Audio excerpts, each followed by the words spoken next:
In this video, I am going to go on a scavenger hunt for monuments, sites, and sculptures in Central Park, and I'll be giving you background information as well. I hope you enjoy.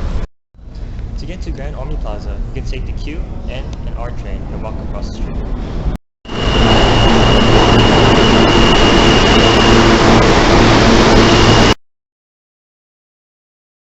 The first monument I'd like to show you is the Sherman Monument, which was sculpted by Augustus St. Gaudens and was placed on the Grand Army Plaza on 1903. This was considered Gaudens' last major work and was considered a centerpiece for this plaza. The sculpture depicts United States Great General William T. Sherman. William Sherman was recognized for his outstanding command in the military, and one of his greatest accomplishments was leading his troops to the capture of Atlanta. This contributed to the re-election of President Abraham Lincoln.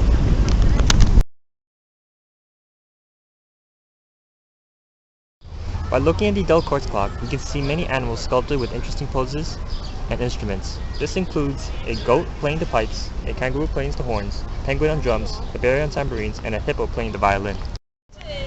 The music will play every half an hour starting from 8 a.m. to 5 p.m. Luckily, I was able to record this music.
Construction of the zoo started when a park messenger named Philip Holmes took custody of a bear cub. Not before long, the temporary collection of animals grew, and so the state legislation in 1861 authorized a portion of Central Park be used in a zoological establishment. This statue honors Balto, a sled dog who saved Alaskan children from an epidemic by delivering medicine over the frozen tundra. Led by Balto, a team covered 53 treacherous miles back to Nome in 20 hours. Newspapers and radios around the world followed Trek, fascinated by the brave team whose efforts eventually helped end the epidemic. Balto became a national hero just 10 months after the successful mission. The statue by animal sculptor Frederick G. R. Roth was dedicated to Central Park. On December 22, 1995, Universal Pictures released an animated film, Balto, based on his heroic story. The Conservatory Water is a place where people can relax, tell their stories, and float the boats. And in this area, I'll show you two important statues.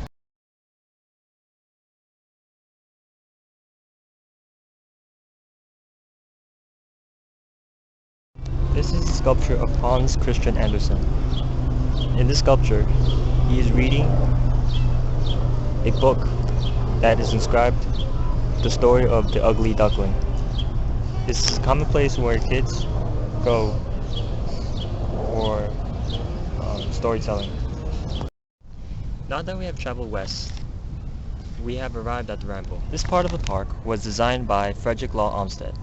The Ramble is a 38-acre wild garden teeming with exotic plants and animals.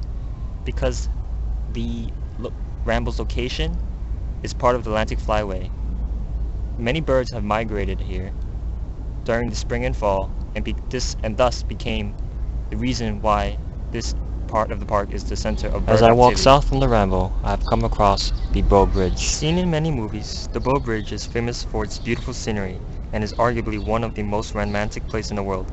Completed in 1862, the bridge was made out of cast iron instead of stone out of economical reasons. However, the cast iron gives it a graceful curve and a subtle ornamentation, and thus the bridge is named for its graceful shape, reminiscent of a bow of an archer or a violinist. As I pass the lake and hike through the Cherry Hill, I have reached Bethesda Terrace. What we see here is a fountain named the Angel of Water. The angel is a reference to John 5 from the Bible representing purity. The fountain commemorates the Croton water system which first brought fresh water to New York City in 1842.